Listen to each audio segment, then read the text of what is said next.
వెళ్తూ ఉంటారు. అలా వెళ్తుండగా వాళ్ళకు ఒక పెద్ద చెట్టు కనిపిస్తుంది. బాగా నడిచి నడిచి ఆయాసపడిన ఈ తండ్రి కొడుకు ఆ చెట్టు కింద విశ్రాంతి తీసుకుంటారు. అలా తీసుకుంటుండగా నాన్నకి బాగా దాహం వేసింది.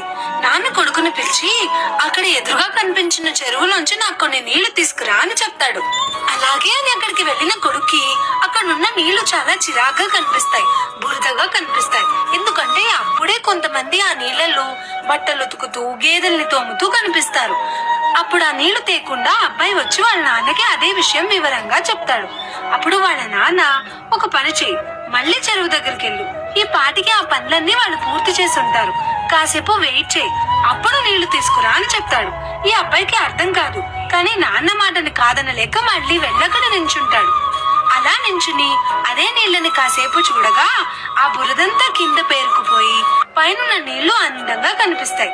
అప్పుడు వెంటనే ఆ నీళ్ళని తోడి ఆ నీళ్లు వాళ్ళ నాన్నకి తెచ్చిస్తాడు. అప్పుడు వాళ్ళ నాన్న ఇలా చెప్తాడు, చూడు నాన్న, మొదట నువ్వు వెళ్ళినప్పుడు నీళ్లు బురదగా ఉన్నాయి, కానీ కాసేపు ఓపిక్గా వెయిట్ చేసేసరికి బురదంతా కిందకి పేరుకుపోయి పైనున్న నీళ్లు క్రిస్టల్ క్లియర్ గా మారిపోయాయి.